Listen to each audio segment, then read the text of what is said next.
So there are 5 major updates about Canada immigration. So watch this important video till the end. If you're watching the video and you haven't subscribed the channel, then I request you to subscribe the channel so that YouTube knows that you are interested in Canada immigration videos and it should start showing up on your YouTube feed.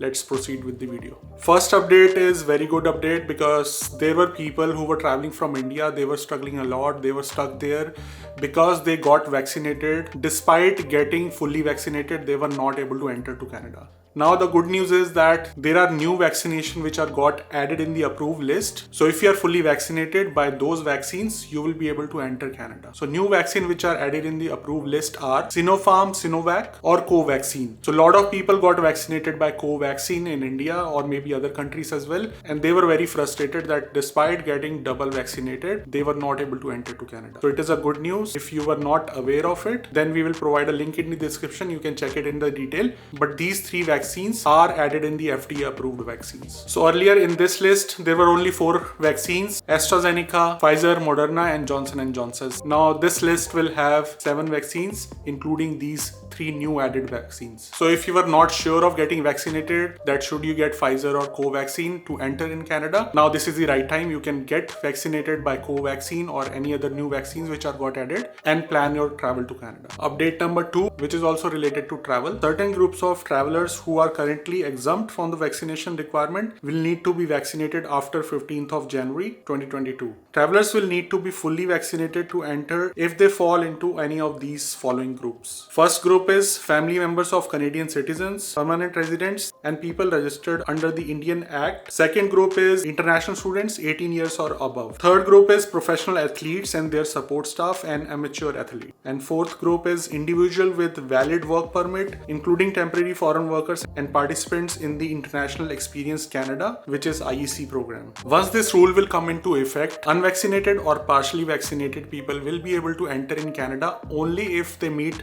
the exemption criteria. Let's understand what are those exemptions. One of the exempted groups is agriculture and food processing workers, marine crew members, people coming on compassionate grounds, new permanent residents, resettling refugees and some children under the age of 18. So which means anyone who is not vaccinated and not falling in these exemption groups will not be able to enter Canada. Third update is the most awaited news, I would say, for the permanent residents and citizens of Canada. So you know there were restrictions. People were not able to cross the border and go to US even for vacation or to meet their relatives and all. But now after 30th of November, if anyone is outside Canada for just 72 hours, they are not required to provide the RT-PCR test, which means if the permanent residents are fully vaccinated or Canadian citizens are fully vaccinated, they will be able to enter US and come back to Canada within 72 hours and they don't have to provide any RT-PCR test. So this was very good news for the people who want to go for Black Friday shopping. Obviously, it is open for non-essential travel, but still I will recommend that do not follow the crowd. Only if needed, only if you're planning to shop or visit your relatives, then you can come back within 72 hours. And this doesn't only apply for USA. If you want to travel to any other country and come back within 72 hours, this also applies to those people. Obviously, it will not be possible to visit India and come back within 72 hours, but if you can do that, you don't have to provide the RT-PCR test. Unfortunately, study permit holder and work visa holder will not be eligible for this exemption. Maybe in future they will add these 2 categories in this exemption list as well. While we are talking about Black Friday, let me share an amazing Black Friday offer by Surfshark. You know, I talked about the Surfshark VPN because you are on the internet always, you're doing Black Friday shopping. So you have to make sure that your passwords and sensitive data is secure. Always use VPN on your phone and laptops to make sure that your bank information or the credentials are safe. Plus, there is another advantage. If you want to watch US web series which are not available in India or Canada, you can use the Surfshark VPN. You can change your location to USA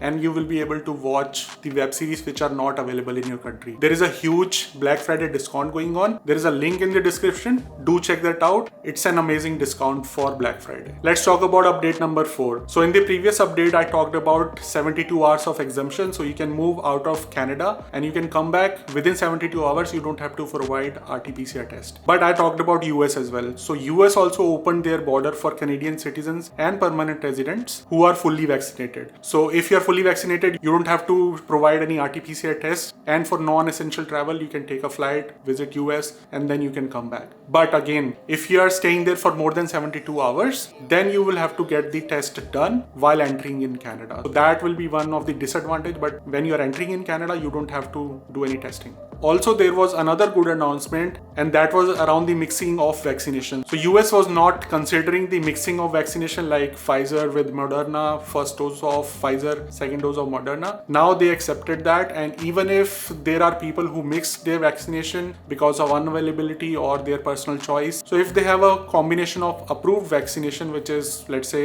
Pfizer and Moderna, they will also be able to enter US. So all the updates were positive. Now update 5th is also related to that. So you know that if you're planning to come to Canada, there were only limited number of international airports which were open, but now they have opened around 8 airports. So people are struggling. They were, let's say, living in Alberta or Montreal or Windsor. They were not able to take the direct flight to the closer airport. Now that problem will be solved because there are 8 airports which are open for international flights. They are the international airports located at St. John's, Hamilton, Waterloo, Regina, Saskatoon, Kelowna, Abbotsford, and Victoria. So I'm sure after opening of these airports, people will be able to save time. People will be able to save some money. So all these updates were very positive updates. I'm sure that slowly and gradually you will start hearing more positive updates as well about FSW draws and other express entry draws. So keep checking the video, subscribe the channel. If you want to talk to licensed immigration consultant, there is a link down below. You can talk to him, get an idea about which will be suitable program for you if you want to come to Canada. So till next time, stay safe and stick around.